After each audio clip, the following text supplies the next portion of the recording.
Okay, hi friends. So we have been living in a hotel for the last 5 days.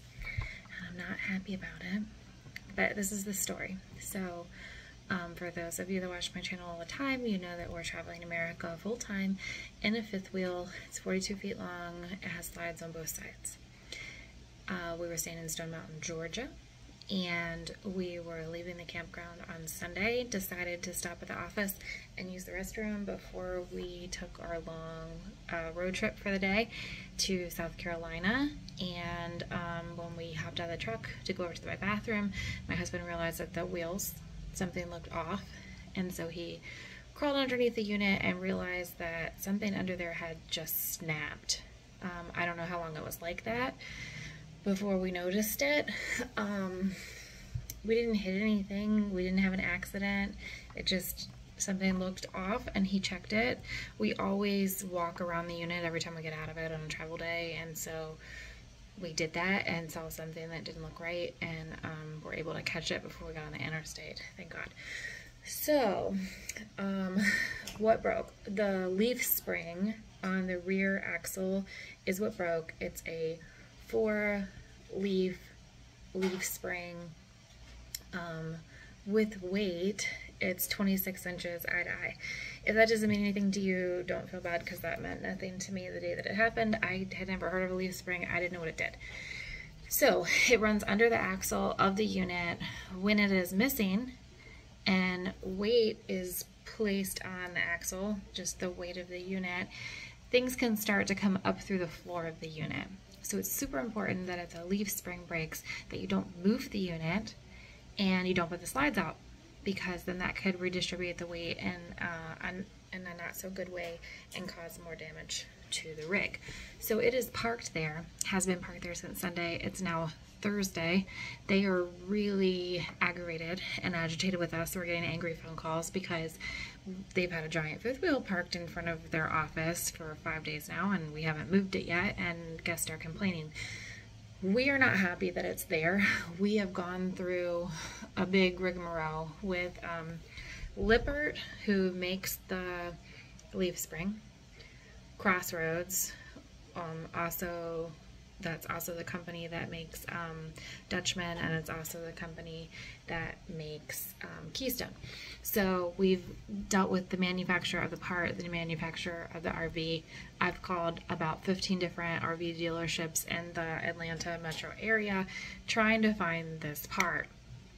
Lippert told us that it was 26 inches from eye to eye, and no one had a leaf spring that was 26 inches.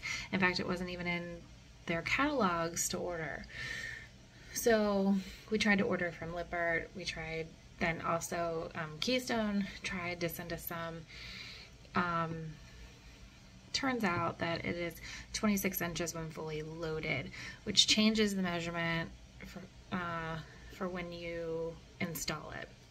Long story short, Keystone was trying to send us 4 leaf springs to replace. They offered to drop ship them at no charge and no charge for the parts, which was fantastic and very kind.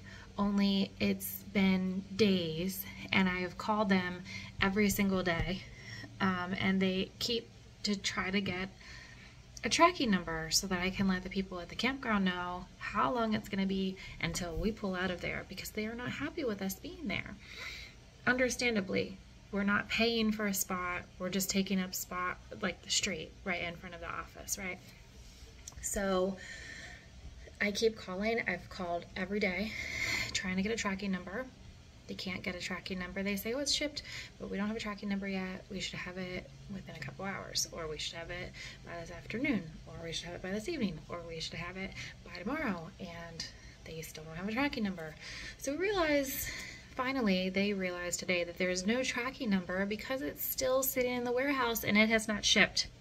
It's been 5 days, they still haven't shipped it, and the campground is saying, you need to come move this thing now. So a very kind gentleman in Tucker, Georgia, helped my husband to figure out that the measurement is the loaded measurement and not the installed measurement. He thinks he has the part that we need. My husband and son are underneath of the unit as we speak, trying to replace the part and fix it themselves, because the mechanic that we had come out initially to remove the broken one is already fully booked up today and can't come, and the campground is threatening to tow it, which means that it just will cause further damage because you really can't move it when it's in that state. So that is the long story. While we've been here, though, we're trying to make the best of the situation. My daughter wanted me to tell you about something that we did while we were here in Atlanta, which is Operation Christmas Child. It's a program that's very near and dear to her heart, and one that we've worked with for years. We pack shoeboxes for children in third world countries that are being led by missionaries through Samaritan's Purse. Really good organization.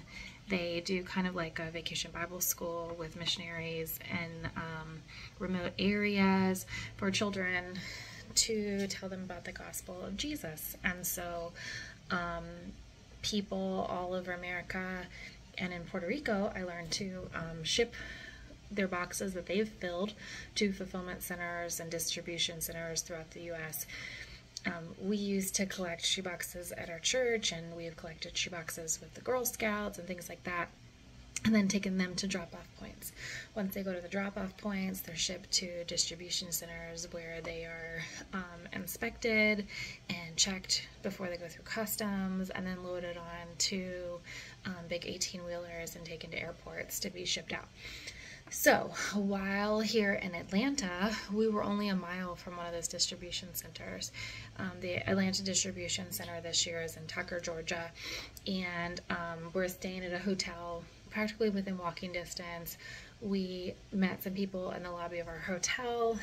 I overheard them talking about Operation Christmas Child, and they were having their continental breakfast in the lobby next to us. They were praying over shoeboxes, and so I walked over and said, hey, do they need more volunteers? Because we're stuck here for a few days.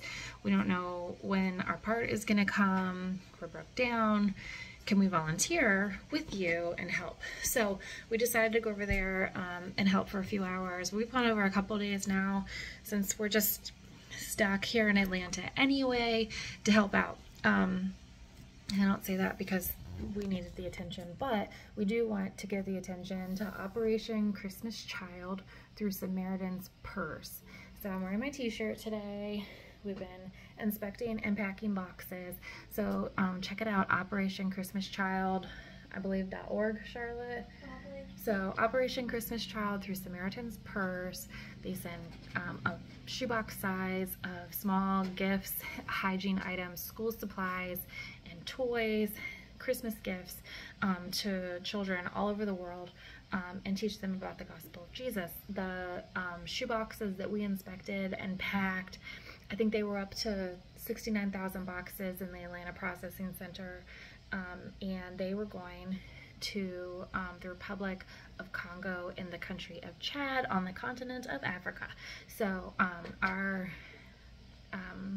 shoeboxes that we were going through and taping up and shipping off and checking are going to serve children in Chad. So check out the organization and the charity. It's a great program. Like I said, we've worked with it for years. And think about making a donation or packing your own shoebox next year. Something to think about. So we want to make sure we gave them a plug. And yeah. And I will also put in the comments the company that's been so helpful to us here in the Atlanta area, I believe in Tucker. It's a company that sources and repairs and sells trailer parts. So the man there is named Jonathan. I'll put the name of the business in the description, and then if you live in that area and you have any need for a trailer or repair on your trailer, then contact him, because he's been super helpful, super knowledgeable. He's been doing this for years, and he's been very helpful to us, and so we just want to give a shout out to him. So thanks, guys. Please say a prayer for us that we will be back on the road, and that we can be back to our Christmas plans soon, and yeah, so keep us in mind. Bye, guys.